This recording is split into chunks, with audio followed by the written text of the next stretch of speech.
Hello everyone, my name is Madeline Green and I am doing my final project on addition and subtraction fluency, and this is for instructional design.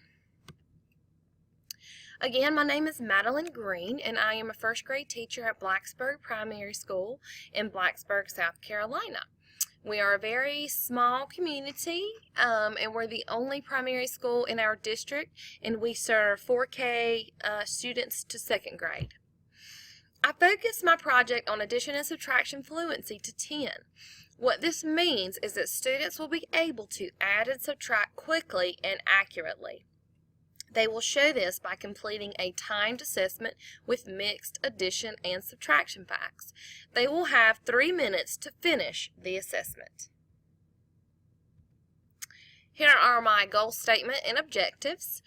In first grade, 85% of students will demonstrate adding and subtracting fluently within 10 by completing a 3-minute timed assessment with accuracy. By learning multiple strategies, the student will be able to add and subtract fluently within 10. The student will learn the concept of addition and subtraction as adding together and taking apart. By comparing numbers, the student will be able to relate addition and subtraction. And those are several objectives to go with the standard that I am working with here. First grade recently added the fluency piece to the standards and the report card. So our first grade teachers have really kind of had some difficulty figuring out how to assess this, how to teach this, to make sure that students are really memorizing these facts, because essentially that's all it is, because they have to do it so quickly within the 3-minute time span. So as I said, for first grade teachers and students at my school, this fluency piece has been difficult to learn and assess in a timely manner. Students are required to learn multiple addition and subtraction strategies and use them to become fluent. Students and teachers were struggling with the timed fluency assessment because students were not mastering this learning goal, aka they were not finishing the assessment in time. Less than half of each class were able to finish the time assessment with accuracy at the end of the year. This is when we knew that we had a problem and I wanted to fix it.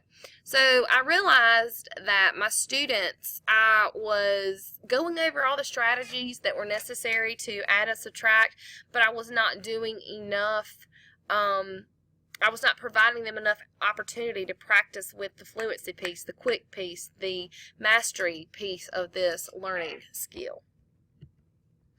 So I chose to create an interactive online lesson resource to try and fix this issue.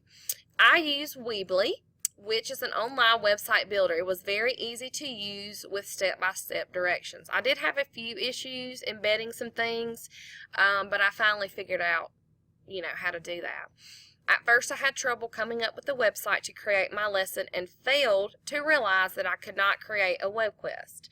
I looked right over that in the notes, and then when the instructor emailed me and said that we could not do a web quest, I kind of felt, like I didn't read what I was supposed to. But essentially I found Weebly and it was a no-brainer. In my lesson, you will find videos, songs, and games. There are also practice problems and links to helpful online resources. There are also assessments and the actual timed assessments that we use at the end of the year.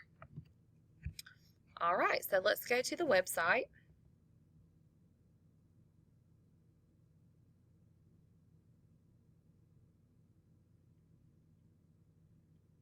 Okay.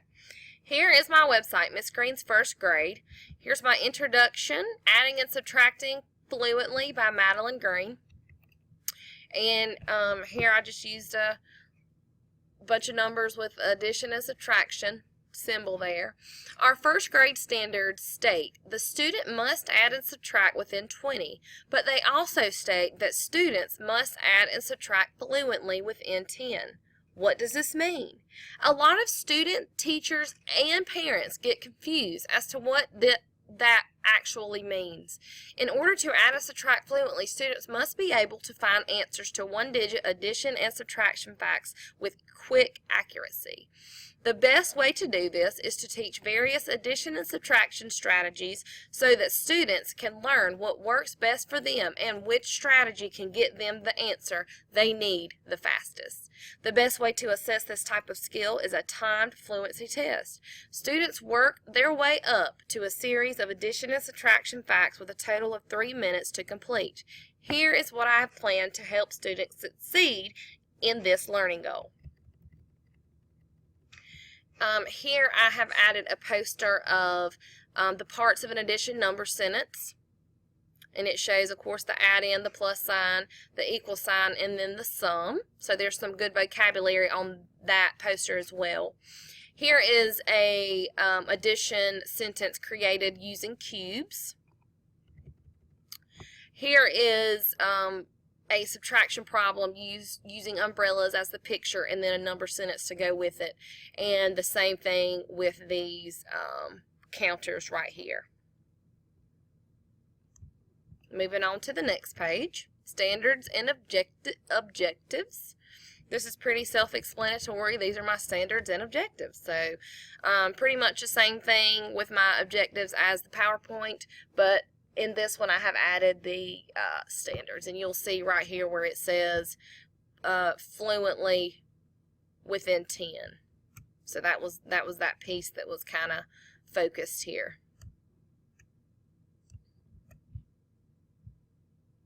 I've had some trouble on this page with this video, so I'm hoping it works, and if it doesn't, I'm just going to have to move on. So let's add and subtract. Okay, this is a slideshow that I actually created, and it is just going through different addition strategies, and it tells why adding is important, and it's showing, you know, some different pictures and things like that, and it's just an extra resource for the students, essentially. And there's also a video in there, but I'm not going to spend time to watch that. I go through each strategy here.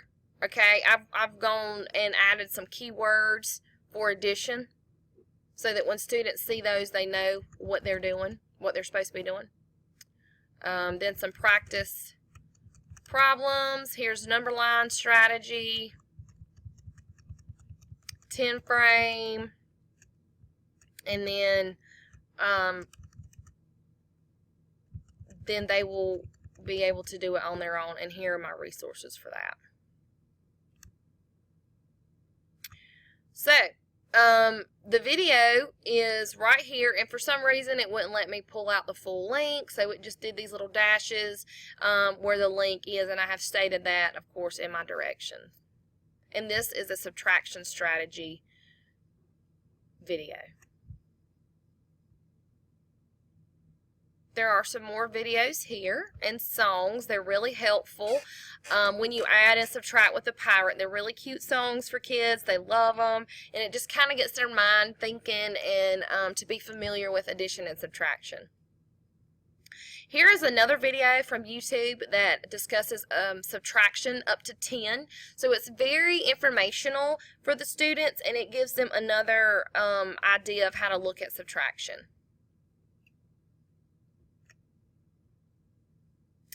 Moving right along here to the songs and games page, and it says sing and play along. So I have added some awesome songs here for these kids. Right here I have, once you watch the video, if you would answer these 2 facts here, because that's within the video, so they really have to pay attention to that. This is a really cute rap about addition and subtraction, so that they just hit play and they hear this song, and it's just another resource to help them with their addition and subtraction fluency. Below here, I have created different links. Again, it just gave me these little dashes, so I don't really know, but when you do click on them, it does take you to the website that's beside of it. So I made that clear. Just click on the dashes for the students because it wasn't giving me the full link, and I played with it for entirely too long and decided that I was going to leave the dashes. On this next page here, we have some different videos of some flashcards, some online flashcards. And I think that this is a great resource for students because I also allow them to use flashcards within the classroom, but having these videos to practice at home or in the computer lab or even in class with some devices would be a good way to use the websites. And I think it's just a different way, again, to look at subtraction, addition, and subtraction and get kind of a different view on it, and then be able to master those quick answers and the fluency piece. Here I have added a document of some practice addition time test. And then that one is the answer key there. Here at the bottom is the final completed assessment that they will have to finish in 3 minutes at the end of the year. So this is the addition one, and you see it is a lot, but if you're fluent, you should be able to just zoom right through these, and that's what I try to get across to the students and try to teach them and try to prepare them. It's the same thing with the subtraction. So I let them practice, and I try to prepare them as much as I can because overall my goal is that 85% of students will be fluent with their addition and subtraction. Here are my references and my evaluations. My first grade coworker wrote this one, and it said, overall, I think the lesson was a great resource and very informational. It might be beneficial to add more practice timed, I think that's supposed to be timed assessments in the lesson. You could add some more practice problems for each individual video to have students apply what they learned. The next one is from a second grade teacher from another school who said, it would be great if you added some images,